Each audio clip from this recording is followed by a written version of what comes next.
Hello, friends. Welcome to yet another episode on Namo Connect with the team I Support Namo. Our guest tonight is Mr. Tarun Vijay. Tarun Vijay, we've all seen on television. He's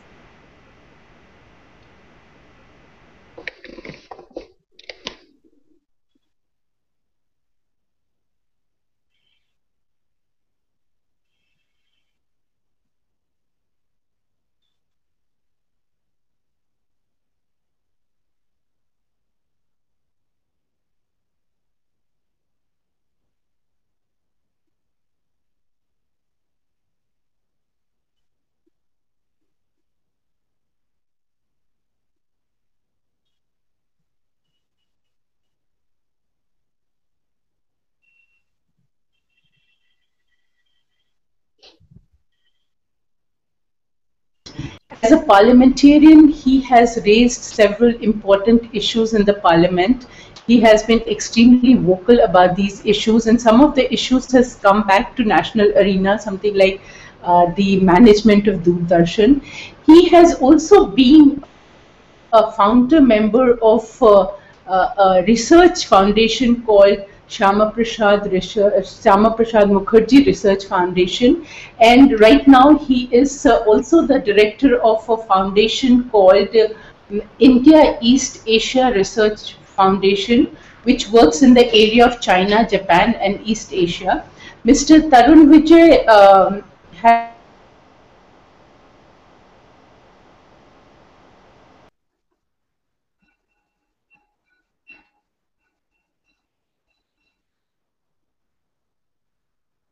should I welcome him? Start all over again? Okay. I welcome you, Mr. Tarun Vijay. It's very Thank you. nice to bring you on this show. I know you have a very tight schedule. You've been campaigning hard in Himalayan region. Do you want to talk about your experience in that area? Of course, I'll be very happy to do that.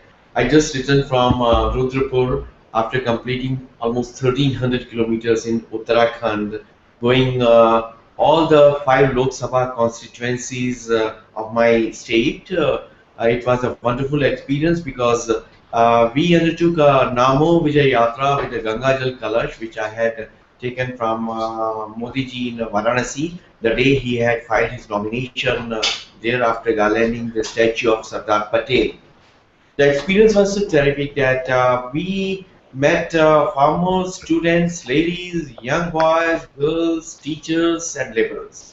Everyone, wherever we went, wherever they saw that we are coming with the message of Shri Narendra Modi ji, with his anthem, with pictures, with his message, and asking them, what are you going to do with this post? Are you going to vote Modi ji or someone else? What is your opinion about it? They said no twice thinking about it. We think that only Modi can bring back our destiny, our good fortune. And Uttarakhand has been, very gravely, very seriously assaulted not just by the nature's catastrophe, but also by the lethargic and the corrupt attitude of the state government, state machinery. 7,000 people lost their lives last year in June, and yet the death certificates have not been completed so far. Almost it's 1 year. The roads have not been completed. We wanted that more and more tourists and pilgrims should be visiting Uttarakhand this year, but with the bad roads, bad connectivity, no emergency help properly set up. There is no response team in Char Dham Yatra. Still, we don't have any information, common people, that where they can stay there, how far they have to travel on foot to reach Kedarnath Dham, what is the situation in Badrinath Dham.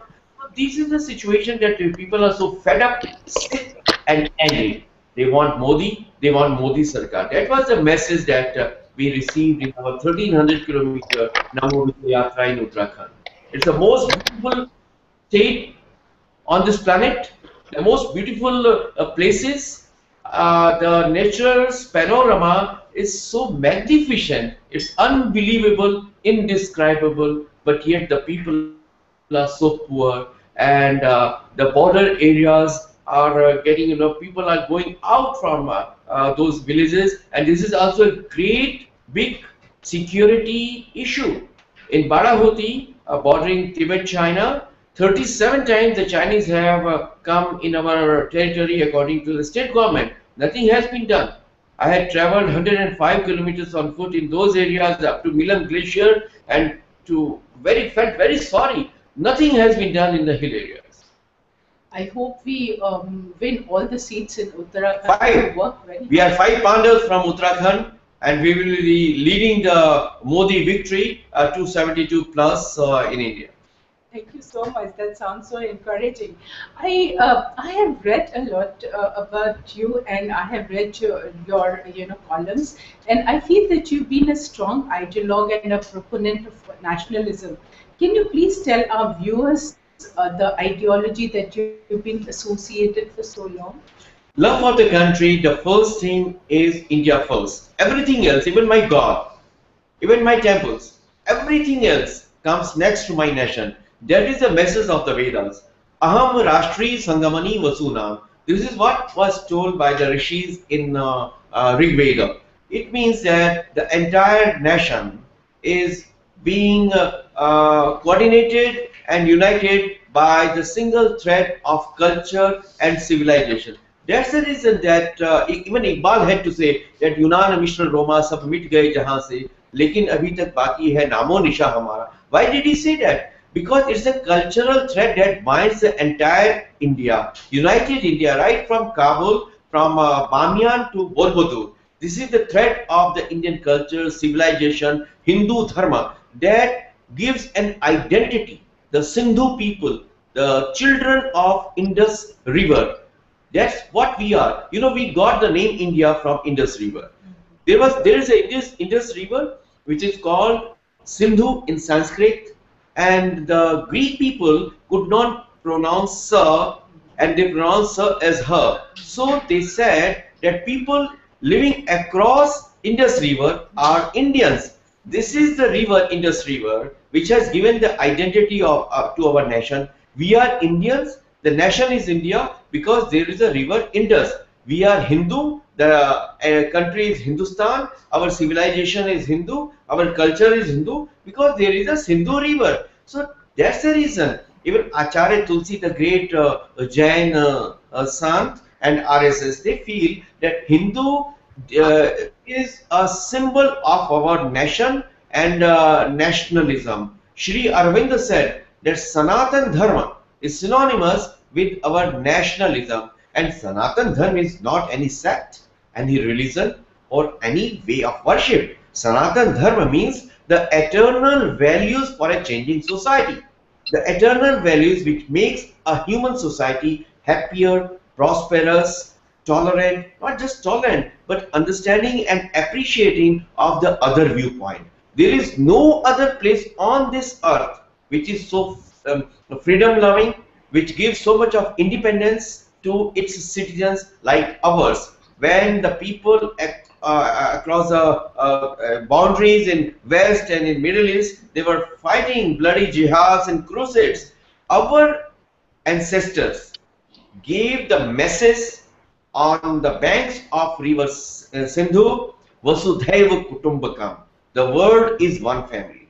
Right from the day a child is born in our family up to the death rituals, we always pray for the good of all. We never say that, "Oh God, please open your doors only to those who follow my religion or my way of worship." We always say, "Oh God, give everyone happiness, give everyone goodness, give everyone progress and prosperity. Sarve bhavantu sukhinah, sarve santu nirabhayah, sarve bhadrani pashyantu, ma kashit dukkha bhag bhavet." We have never said, "Oh God, please only give salvation to the Hindus." No, we say, let everyone, every creature, every single part and particle of nature also get your blessings. That is the worship of Shiva. Shri Ramakrishna Paramhans, who had experienced Allah and Jesus also, had given this message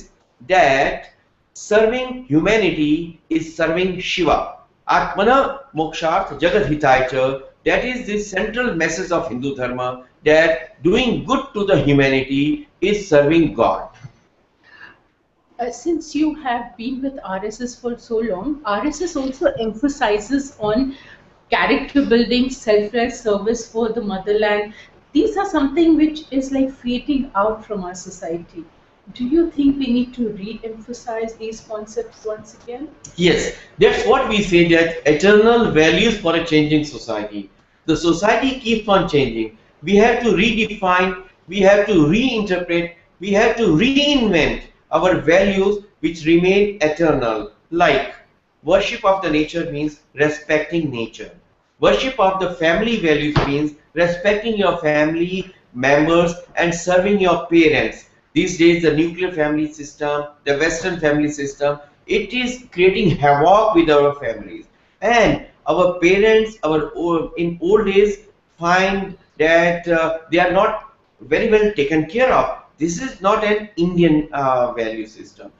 Similarly, helping the neighbor, helping the society, whatever his religion, whatever his way of worship might be. But serving humanity must form the central theme of our existence. But at the same time, while we are very tolerant, we appreciate a different viewpoint. We never say that a Galileo should be eliminated because of his different viewpoint. On the contrary, the different viewpoint holder Chavak Rishi, who had views, very different from the Vedic values, and he said that there is no soul. So whatever you do in this life, that is the end of it. With body, even the soul gets burned. He was not ousted or exiled from the society. He was given an exalted position of rishihood amongst our Shad Rishis, among the highest 6 Rishis.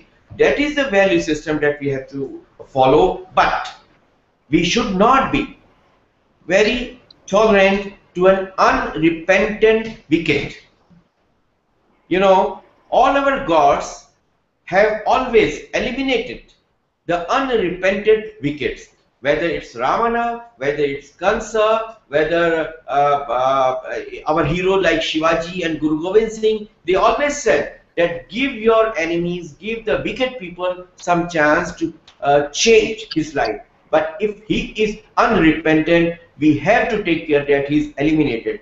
We celebrate Diwali. We don't celebrate Diwali because Rama pardoned Ravana and said that, okay, you have taken Janaki. I am a believer in non-violence. So I am going back to Ayodhya without bringing Janaki with me. No, he eliminated the wicked elements completely. He freed Janaki, which was the embodiment of all noble virtues, embodiment of righteousness, embodiment of Maryada. And hence we celebrate Diwali because he came as a victorious hero back to his home. So the people of Ayodhya celebrated Diwali. That is the reason why we celebrate Vijayadashmi.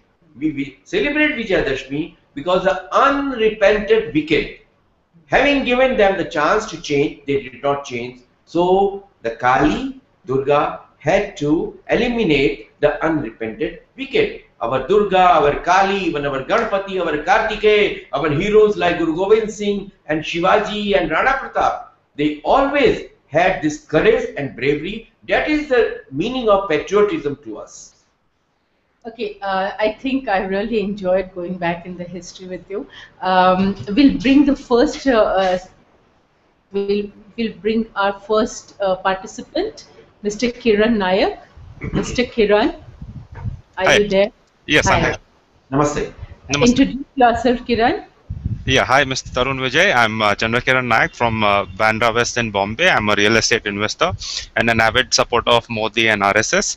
I heard your comment about Uttarakhand, and I also had a question regarding that only, regarding emergency services during the tragedy which we saw last year. We saw that the tragedy happened and all the civilian emergency services were in complete disarray. They were not in a position to actually help people who had to actually walk 50 kilometers to get any help. And in the last minute, we always depend on the army because it's the army that actually saves us in all these cases. So I was wondering why we could not have a specialized army division, which will also create 10,000 jobs or so, only for disasters, where everything is very organized and can be handled accordingly, because the army has the infrastructure like C-130J aircraft, helicopters and stuff like that, to actually help people who may be in trouble in a very limited amount of time. We also saw these, Congress has always had one of its other scams, flying dead bodies for 2,50,000 for each trip and stuff like that. When we should actually be buying helicopters for the army and dedicating them to emergency situations, instead of buying it as VVIP chopper aircraft, which really only benefits one single VVIP instead of the public at large. So I wanted to know, if the government comes to power, what would be your future moves regarding this aspect of emergency services? Thank you. My view is that the army should be the last unit to come for such kind of a disaster response. We must have an independent, autonomous disaster response teams based in those hill areas which can promptly give a response to any kind of a catastrophic situation. And army should be given a responsibility only to man the borders. In case the disaster response team is inadequate, then only in those situations the army should be brought in. The permanent stationing of the disaster response teams in Badri Kedar, in Gangotri, Yamnotri, in those areas would be the first thing. Air ambulances would be the second thing. Secondly, the best of the state-of-the-art communication system. Last year when I was in Guptakashi in the Kedarnath region, I was there within 3 days, and I saw that even those satellite telephones that the police were handling, it took 15 minutes to half an hour just to mature one call. Those kind of sets they were having. Why can't we have the best of the state-of-the-art communication systems there? And secondly, the ATS system is not available except Dehradun. We will have to establish the ATS system, the air traffic control system in upper regions. Also the air refueling systems. They are not properly stationed in Rudraprayag, in Chamoli, in Badrinath, in Kedarnath. Every chopper had to come back to Jolly Grant in Dehradun to get refueled and then take another flight. So these are some of the things. And secondly, the local people around those areas will have to be properly trained. They should be the first team to respond to any kind of a disaster. They are the best ones. They are equipped. They know the area. They are very sturdy and very strong people. So the citizens in those areas will have to be properly trained, including the students, the teachers, the government employees. This will be the second thing. The third thing will be to develop the upper hill regions into environment-friendly industrial townships, so that the border areas are not emptied of the people. More and more people, more and more villages, they are just getting deserted by the local people. Not only this is creating a grave security situation, but also all our hill regions are now empty. So this is something which has to be reversed. This trend has to be reversed. Okay, thank you. Do you have questions? No, that's it. Thank you so much. Thank you, Kiran. We'll welcome Nandini now. Is Nandini there? No? Okay. Vikas? Yeah. Vikas? Yeah. Hi, Tarun sir. I'm working. Introduce yourself. Where are you? Yeah, my name is Vikas Agrawal and I'm working in IBM Private Limited as a technical lead. So my question to you, sir, is there has been violence in Assam and the Congress has already started blaming the BJP. So is Congress deflecting the blame? See, the Congress is the main culprit not only for all violence in the Northeast. It has given shelter to the foreign infiltrators in Kokrajhar area. It has given shelter to all those Muslim infiltrators from Bangladesh. In Assam region, in tribal belts, you must have heard, remember the Nelly massacre a couple of years back. The tribals are being pushed to wall. Their land is grabbed by these infiltrators. They are ousted from their own villages.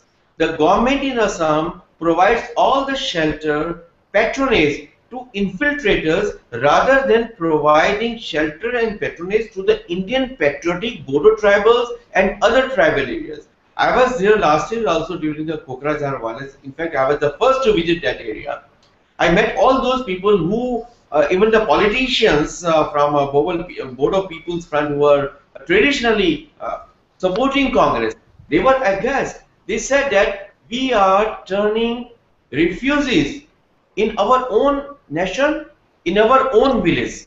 And they had taken me to all those village areas where the Muslim infiltrators had taken over their land, their farms, their houses, and they were just weeping. This is what Congress has done to Assam. More than 43 assembly constituencies in Assam. There, these Bangladeshi Muslim infiltrators, they have not just become voters, they have become decisive factor in those constituencies. The Home Minister in Assam is elected by these Bangladeshi Muslim infiltrators who have been turned into Indian citizens and Indian voters. So they say that being Indian in Assam is a matter of laws. Speaking for India in Assam is not politically beneficial. I went to Karimganj in Silchar area. There I myself experienced that the Bangladeshi mobile service Grameen, it works, and not Airtel or Reliance or Tata. Unless we take a very strong stand on this and say that all those infiltration, illegal infiltration from Bangladesh has to be stopped. The Indian patriotic citizens in our villages, in our areas have to be given all security cover, and the police should also be under the Bodo Autonomous Council in Kokrajhar. Because there is an autonomous council in Kokrajhar run by Bodos, but the police and security people, they take orders from the state government in Guwahati. And the Guwahati government supports the infiltrators rather than the Bodo tribals. Okay. Okay. Thanks a lot, sir. Thank you. Thank you. Thank you.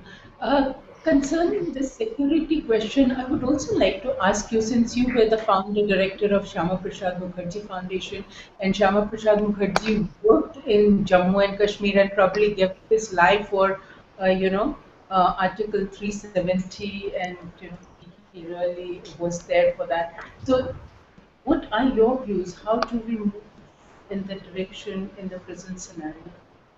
See, not many people know that Shyama Prasad Mukherjee not just fought for the integration of Kashmir with the rest of the country, he was the greatest academician India has ever produced. He became Vice Chancellor of world's biggest university, Kolkata University, at the age of 33 and held that position twice. He gave convocation addresses in more than 20 central universities, major Indian universities, right from Madras University, Mysore University, Agra, Patna University, and his last convocation address was in Delhi University. And he very strongly opposed the dual political system for Kashmir. एक देश में दो निशान, दो विधान, दो प्रधान नहीं चलेंगे. Till Shyama Prasad Mukherjee took up the cause of Kashmir, you had to take permission, special permission, a permit to enter Kashmir. You saw two flags in Kashmir. One flag was for India, one for Jammu and Kashmir. That still is there. Two constitutions. The Kashmir's governor was called President of Sadr-e Riyasat. Kashmir's chief minister was called Wazir-e-Azam, means prime minister. He opposed this, and the then RSS chief, Param Pujya Guruji Golwalkar, he advised him, Shyama Babu, आप दिल्ली से ही इस आंदोलन का नेतृत्व करिए, हमारे कार्यकर्ता कश्मीर में जाके लड़ेंगे. Please give direction and leadership while being in Delhi. Don't go yourself and let our workers agitate for Kashmir. But Shyama Babu said, no, I believe in leading from the front. And he himself went, Atalji also went him and with him, then he came back. Sheikh Abdullah, with some connivance with Pandit Nehru, arrested him illegally in spite of knowing that he is not well, took him in open jeep from Jammu up to Srinagar and had that overnight journey. And after a month and a half, he breathed his last in Srinagar jail of Sheikh Abdullah under mysterious circumstances. And Atal Bihari Vajpayee had then said that this is a murder most foul. Shyama Prasad Mukherjee has been murdered under the political conspiracy has between Pandit Nehru and Sheikh Abdullah. Shyama Babu opposed two flags for Jammu and Kashmir. We also oppose that Jammu and Kashmir must have only one flag, that is tricolor. There should not be duality in political system. The Article 370 must go. Because of the martyrdom of Shyama Prasad Mukherjee, several of these provisions were taken off, and the constitutional provisions were implemented in Jammu and Kashmir. CAG's jurisdiction was extended to Jammu and Kashmir. Election Commission's jurisdiction was extended to Jammu and Kashmir. And Wazir-e-Azam and Sadr-e-Riyasat systems were changed, and Chief Minister and Governor system were reinstated, and permit system was taken off. So we want that Jammu and Kashmir should become an integral part like Bihar, Gujarat, Tamil Nadu or Maharashtra. It should not have any kind of a duality, any kind of a special status. Thank you for enlightening us on Article 370. I would like to mention one more thing. 75% of Jammu and Kashmir is Ladakh. Ladakh is a very, very nationalist area of Buddhists. I just came from that area. Our leader, Tursan Chewang, is contesting Lok Sabha election from Leh. The Janskar people took out an expedition recently, a Modi expedition to from Leh to Janskar, going up to the height of 16,000 feet. This is the only subdivision in the country where the village is 240 kilometers from the headquarters of subdivision. Now think of them. There are 25,000 Buddhist voters in Janskar. For every small thing, right from the death certificate to loan arrangement, to meeting the patwari, getting a signature from magistrate or sub-divisional officer, for any farmland thing, for any land thing, for any admission thing, they have to travel 240 kilometers from their village to the headquarters, which is in Kargil. They have been demanding that Janskar is the area, the subdivision is for Janskar. Why can't you name it Janskar subdivision? But the Omar Abdullah government or any other Abdullah government has so far refused. For 7 months in 1 year, this area is completely cut off from the rest of the country. No roads, no schools, no medical facilities, no connectivity except the chopper. And who can hire a chopper? Think of those villagers. So they are demanding Modi Sarkar, ab ki baar, only Modi ji can give them roads, connectivity, and most importantly, life with honor and security. Well said, Mr. Vijay. I'll take another question from participant, Mr. Devang. Are you there?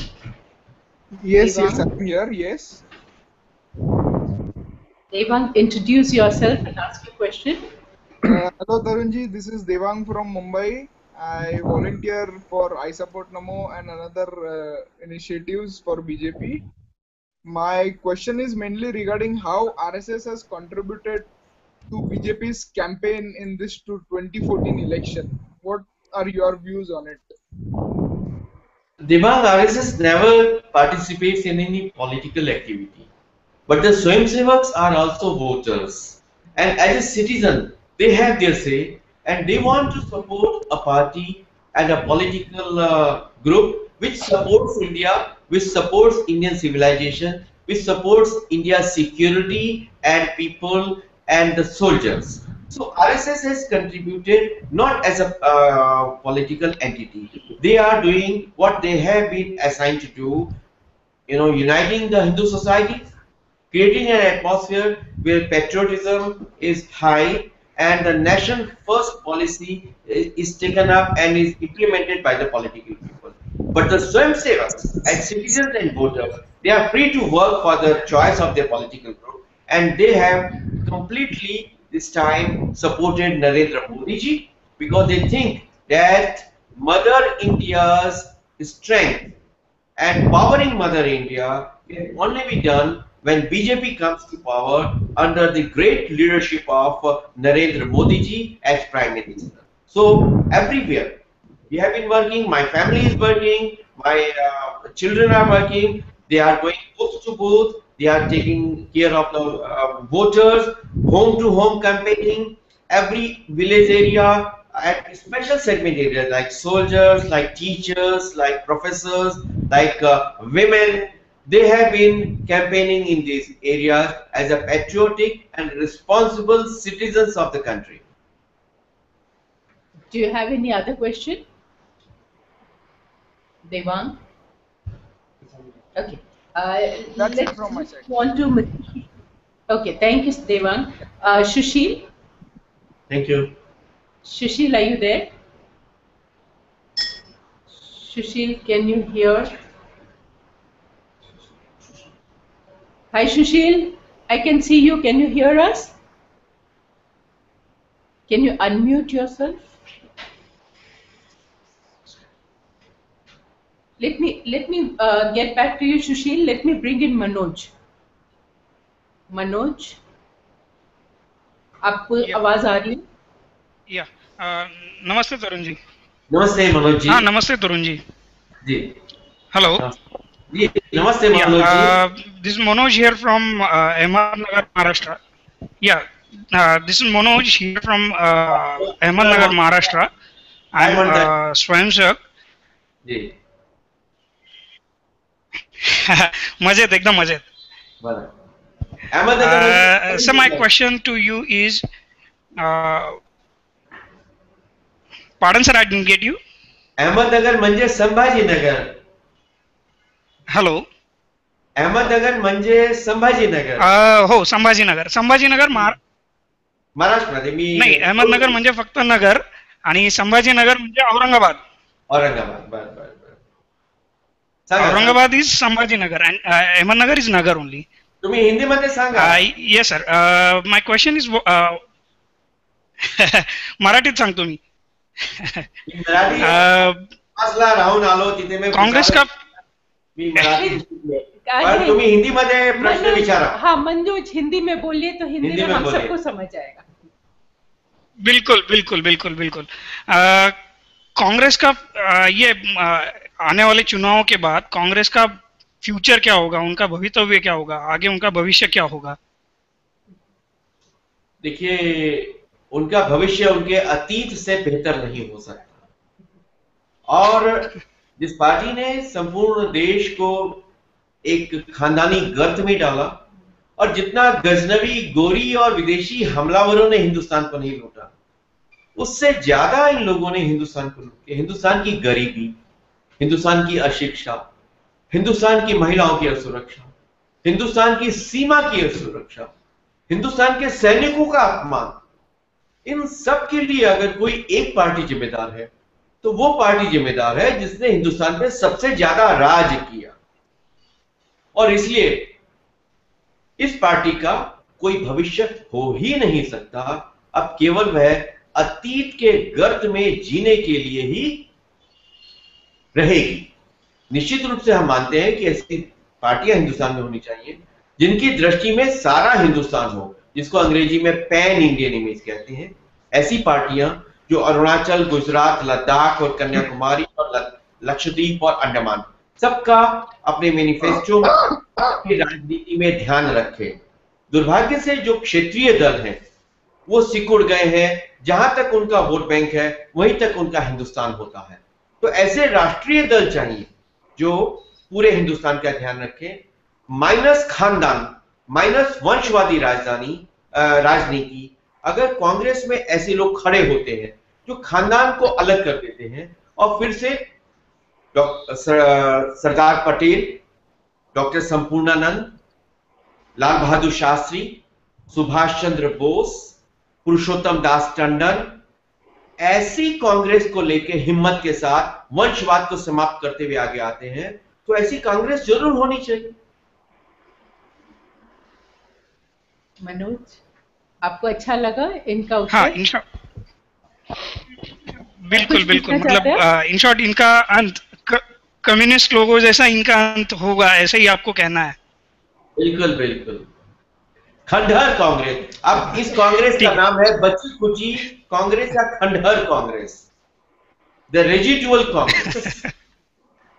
There is no Congress now. जी बिल्कुल। इनको campaigner नहीं मिल रहे हैं, इनके party के लोग जिनको टिकट दे दिया वो टिकट वापस करके हमारे पास टिकट लेने के लिए आ गए। इनके लिए पार्टी के कैंडिडेट के लिए कोई चुनाव प्रचार करने वाला नहीं मिल रहा है। जी जी जी। Abandoned and a sinking ship, that is Congress today. That's true. Thank you, Manoj ji. Should we go on to you. Mr. Om? Mr. Om. Hello Tarun ji, नमस्कार। नमस्कार जी।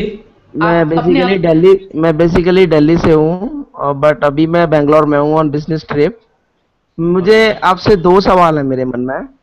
पहला सवाल तो ये है कि अभी तक इंडिया में सेमीकंडक्टर बिजनेस का कहीं पर भी कोई मैन्युफैक्चरिंग नहीं है। Everything we are importing from China, US and Europe, out of India. Everything means a single diode भी हम लोग बाहर से खरीदते हैं। You're right. Because we don't क्या have कुछ ऐसा जब मोदी जी की हेलो जी हाँ जी, आप बताइए, आपका सवाल करिए। बोलिए, हमको सुनाई दे रहा है। तो मेरा आपसे ये सवाल है कि हम मोदी जी की सरकार में ये उम्मीद कर सकते हैं कि वो सेमीकंडक्टर इंडस्ट्रीज को, जो कि अभी तक I have been in this business last 15 years, अभी तक हमारे इंडिया में कोई भी एक सिंगल डायोड की मैन्युफैक्चरिंग नहीं होती, लो एंड एप्लीकेशन की भी नहीं होती। क्या गवर्नमेंट कुछ इस तरह की कुछ प्लानिंग करेगी कि जिससे कि सेमीकंडक्टर, आज की डेट में सेमीकंडक्टर हर जगह एप्लीकेबल है, हर जगह यूज होता है सेमीकंडक्टर कंपोनेंट का। आपके छोटे से गैजेट से लेके इवन प्लेन तक में यूज होता है सेमीकंडक्टर कंपोनेंट्स। तो क्या हम आने वाली गवर्नमेंट से ये उम्मीद कर सकते हैं? मैं आपको एक छोटा सा एग्जांपल देता हूँ। हम लोग मेमोरी का बिजनेस करते हैं, कंप्यूटर रैम बनाते हैं। अभी हमने प्लान किया था माइक्रो एसडी बनाने का यहाँ पर, लेकिन यहाँ पर गवर्नमेंट की पॉलिसी, कस्टम की प्रॉब्लम इतनी है कि अगर हम सेम डे शिपमेंट नहीं निकालेंगे तो हमारा कस्टमर ऑर्डर कैंसिल कर देगा, because memory price very during a day. अगर आज $1 है तो आफ्टरनून में उसका $1.5 भी हो सकता है और 50 सेंट भी हो सकता है। उसके लिए हमें गवर्नमेंट से सपोर्ट चाहिए होती है कि कुछ पॉलिसीज गवर्नमेंट बनाए सेमीकंडक्टर के लिए। ठीक है ओम, आपका प्रश्न समझ आ गया। बहुत अच्छा सवाल किया। केवल यह सेमीकंडक्टर्स के क्षेत्र की ही बात नहीं है, इलेक्ट्रिकल अप्लायंसेस की बात है। छोटे छोटे जो सामान बनते हैं वे सब हमको इंपोर्ट करने का शौक हो गया है, क्योंकि सरकार का हिंदुस्तान में भरोसा नहीं है। This government does not believe in India, this government does not have any faith in Indian entrepreneurship. This government has only faith in one thing, that is earning more and more hot money, more and more corrupt money. I was in Bangalore a couple of months back. I was invited by the Indian Electrical Appliances Manufacturing Association, which is a multi-billion dollar association in the country. And they were aghast and appalled. 40% of electrical equipments are now being imported from China, while we ourselves are importing those equipments manufactured in India to more than 32 countries. Not only the Indian government is importing from China, but even the private agencies, they find that the Chinese equipments are much cheaper. ले लो, सस्ता है, काम निकल जाएगा, कितना चलेगा, क्या फर्क पड़ता है? आपको पता होगा 2 साल पहले पूरा हिंदुस्तान में एक अंधेरा हो गया था। The turbines we had bought from Chinese. So we want to strengthen Indian sinews. We want to strengthen the Indian entrepreneurship. That is the resolve of Modi ji. Modi ji ने अपने भाषण में भी कहा है कि हिंदुस्तान का नौजवान सारी दुनिया में जाके चमकता है। Indian entrepreneur, Indian young person is brilliant, intelligent, honest, committed, and has a great value. If Sir, he gets you will be time, glad to hear. You will be glad to hear more than 50% of our production we are selling to Chinese. very well, very well. Congratulations to you. आपकी अपनी हिम्मत है और इस हिम्मत को हम 200% और बढ़ाना चाहेंगे। हम चाहेंगे सिर्फ सेमीकंडक्टर्स ही नहीं, ये जो pen, bulb, ink, furniture, Delhi का सारा लकड़ी बाजार, दिल्ली का फर्नीचर बाजार, दिल्ली के लैंप्स, राष्ट्रपति भवन में लगने वाले बल्ब, ये सरकार मेड इन चाइना लेके आती है। हम चाहेंगे चीन में, जापान में, अमेरिका में कोई भी सेलिब्रेशन हो तो मेड इन इंडिया बल्ब लगे, मेड इन इंडिया गाड़ियां चले। मैं खुद महिंद्रा की गाड़ी चलाता हूं और उस पर चलाने में मुझे गर्व होता है।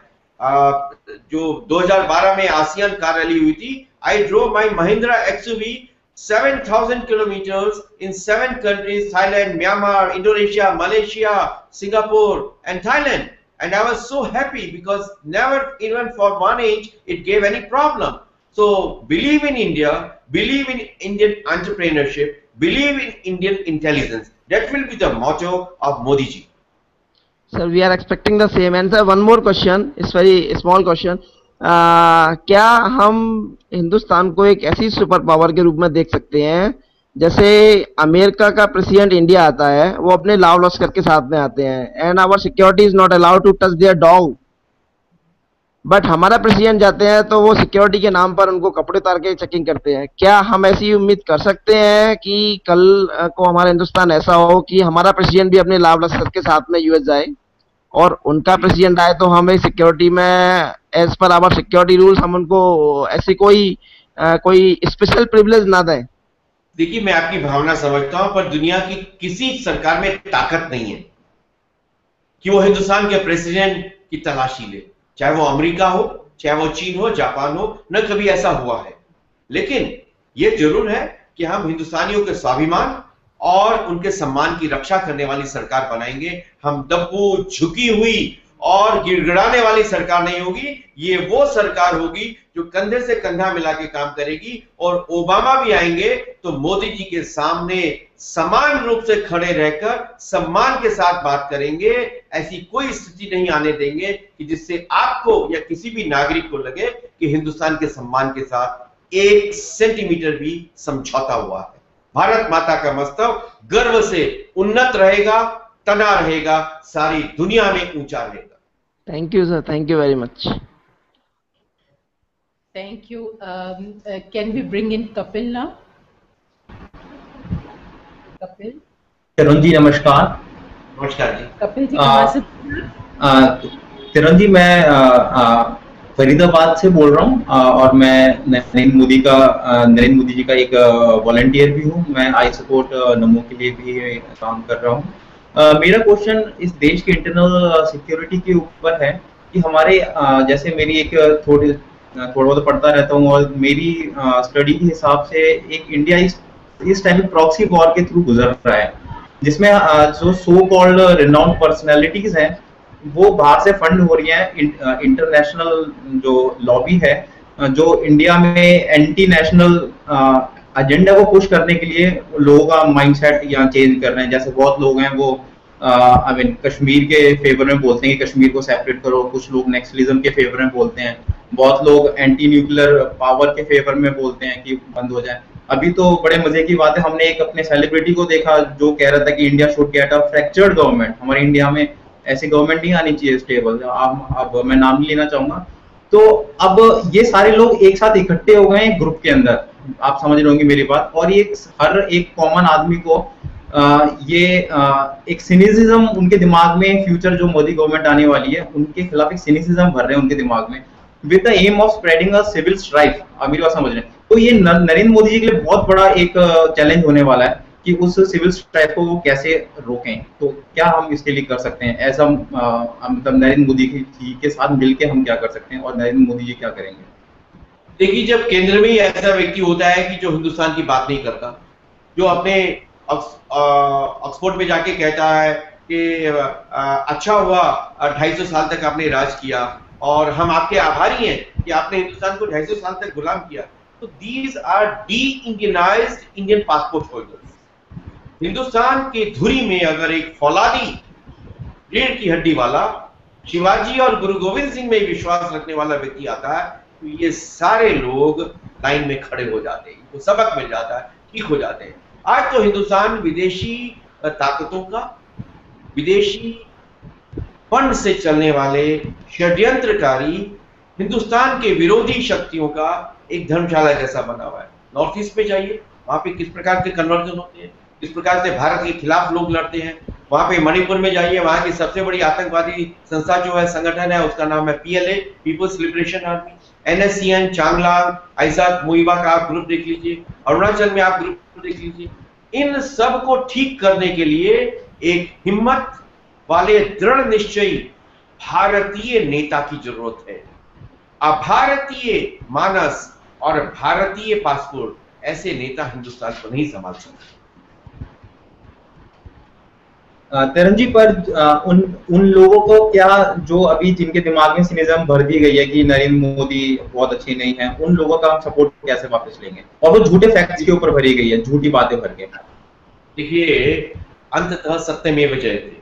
दुनिया में कोई ऐसा व्यक्ति नहीं है जिनके विरुद्ध इस प्रकार के झूठे आरोप, पैशाचिक पीछा किया गया हो। हर संस्था, मीडिया, सेकुलरिज्म, जुडिशरी को एक दबाव में डाला गया, एडमिनिस्ट्रेशन को दबाव में डाला गया। गुजरात को मान लीजिए तो विदेशी है, गुजरात के संस्थाएं अच्छी नहीं, पुलिस अच्छी नहीं, जुडिशरी अच्छी नहीं, लोग अच्छे नहीं। दुनिया भर की ताकतें जुड़ गई, लेकिन अंततः क्या हुआ? 1000 गुनी ताकत के साथ में वो सूरज निकला।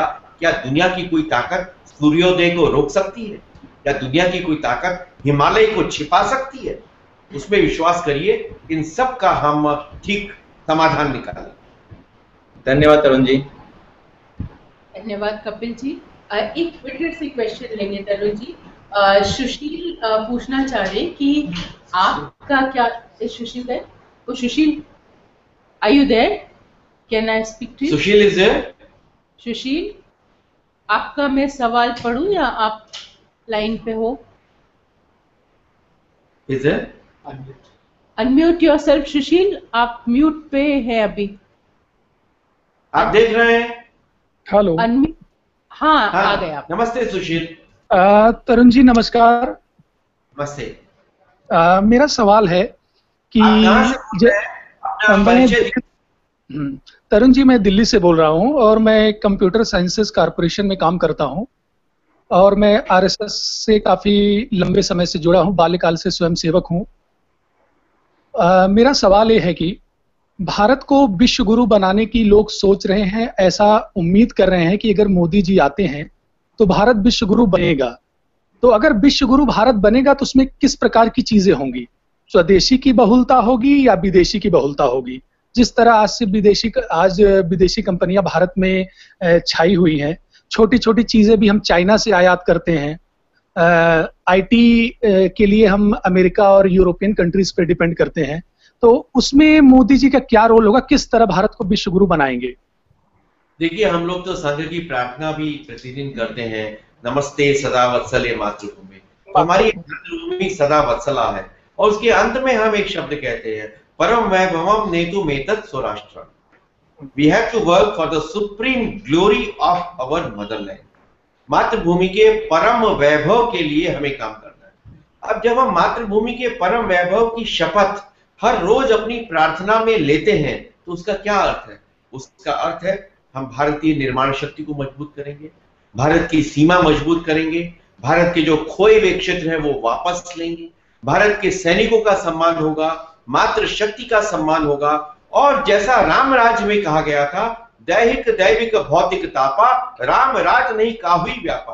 किसी प्रकार का भारत की प्रजा को कष्ट न हो, क्योंकि उसके प्रति हमारी दृष्टि क्या है? वत्सला दृष्टि है, ममतामयी दृष्टि है, शासन और शासित की दृष्टि नहीं है, नेटिव और रूलर की दृष्टि नहीं है, बल्कि यह एक अपनेपन के संबंध की दृष्टि है। इसलिए भारत की पहचान विश्व में वह होनी चाहिए कि सर्वश्रेष्ठ अगर सामान मिलता है तो मेड इन इंडिया मिलता है, सर्वश्रेष्ठ अगर वैज्ञानिक इंजीनियर है तो वो भारत के पढ़ा हुआ, भारत के विश्वविद्यालय और आईआईटी से निकला हुआ है।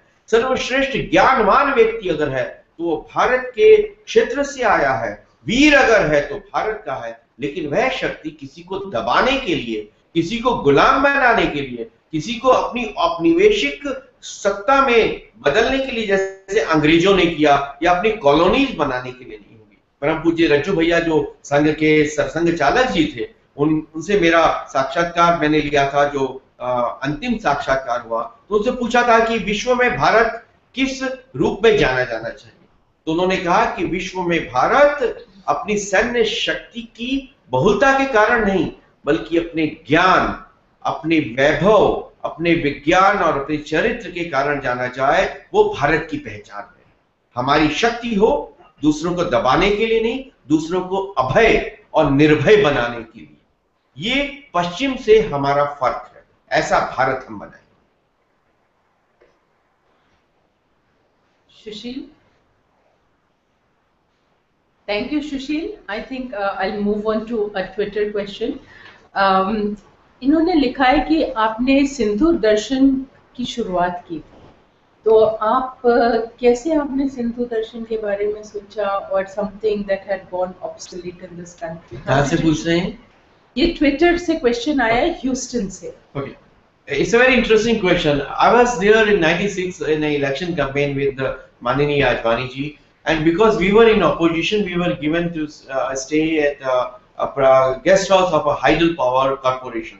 There in the evening, we saw that there is a small river flowing by, nearby. I asked the local SSP, who was a Sikh gentleman, and said, "Which river is this?" He said, "Sir, ये तो Indus है, Indus." So it was like a very I'm sorry, I didn't know that Indus flows through India also till that time.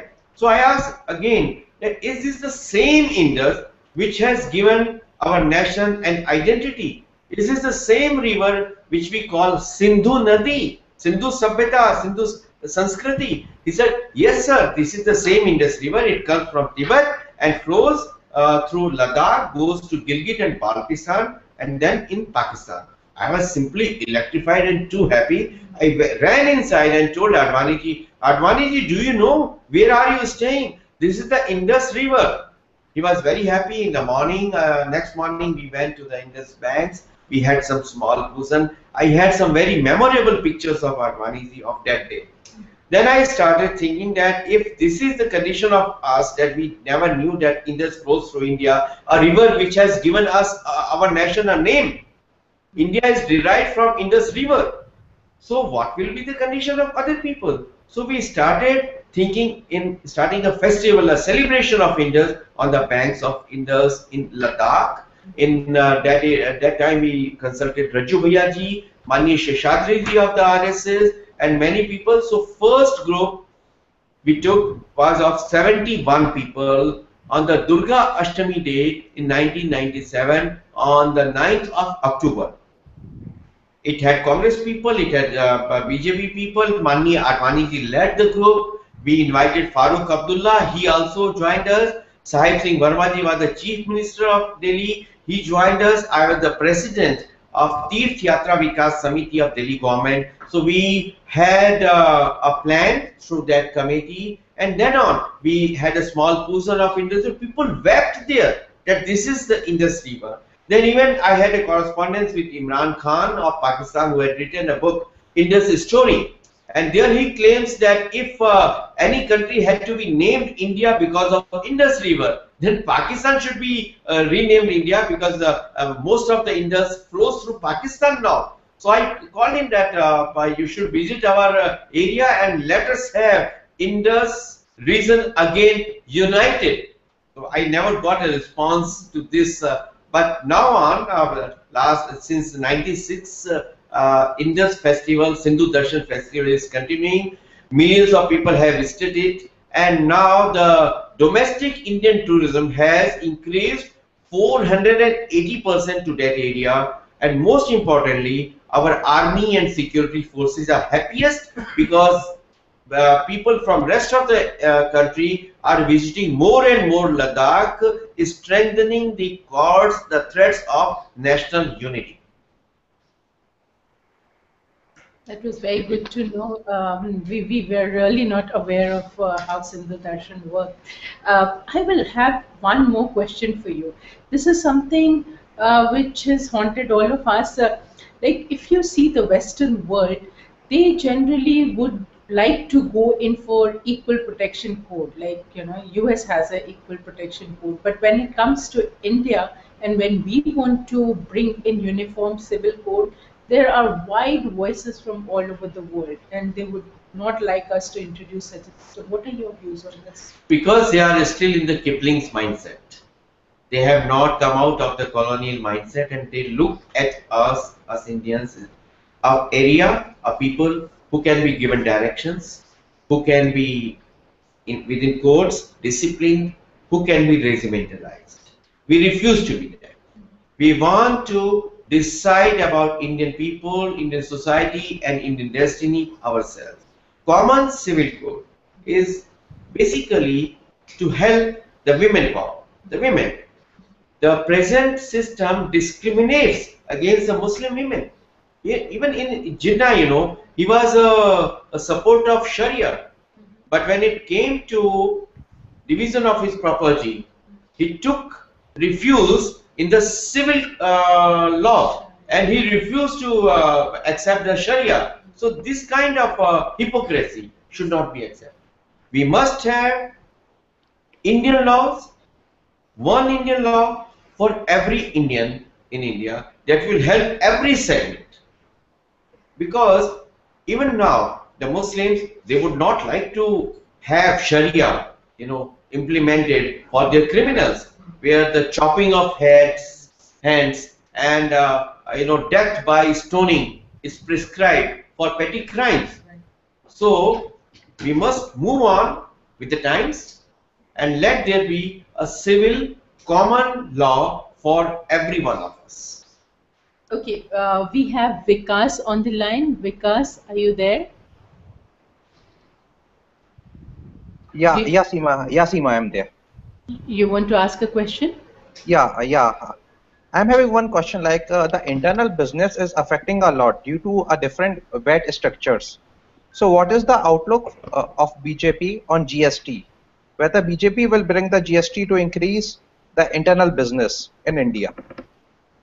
Of course, because you will remember that GST the idea was introduced during Atalji's regime, and we had been supporting it, but in between, the way the UPA government further confused it, did not have a clarity on it, so it could not be passed.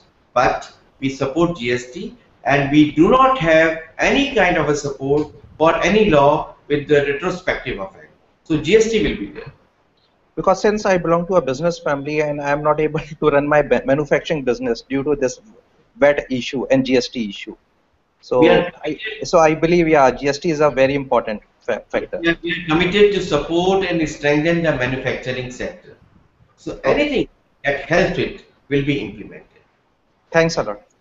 Thank you, Vikas. I think we can go on like this forever since we have so many questions, but I think we'll put an end to this discussion here. We really heard you with great enthusiasm. You shared your experiences, your thoughts with us. I think we all are inspired. He spoke so well. I will thank you on behalf of my participant, my entire team who worked very hard behind the scene, and all those people who stayed with us, heard us, and all the people on Twitter and Facebook who send us questions. Maybe we can call Mr. Tarun Vijay sometimes again and get him answer all those questions. And lastly, I would like to thank you once again for being here. बहुत बहुत धन्यवाद सीमा जी और सभी हमारे प्रश्नकर्ताओं का। और अंत में केवल एक बात मैं कहना चाहूँगा कि आप दुनिया में कहीं भी रहें, आप अपने माथे से हिंदुस्तान नहीं मिटा सकते। आप जहाँ जाएंगे, आपके गौरव में, आपकी प्रगति में हिंदुस्तान की प्रगति और गौरव है, तो हिंदुस्तान की गौरव और प्रगति में भी आपका गौरव है। जब हिंदुस्तान आगे बढ़ता है तो दुनिया में आप कहीं भी रहेंगे, आपका सम्मान वहां बढ़ जाता है। इसलिए आप जहां भी रहें, अपनी पुण्य भूमि के प्रति जरूर एक श्रद्धा और उसके लिए काम करने की भावना रखें। एक शेर है अकबर इलाहाबादी का कि तेरे लपे है इराको शामो मिस्रो रोमोची, लेकिन अपने ही वतन के नाम से वाकिफ नहीं। सबसे पहले मर्द बन हिंदुस्तान के वास्ते, हिंद जाग उठे तो फिर सारे जहां के वास्ते। Vande Mataram. Thank you. That was wonderful.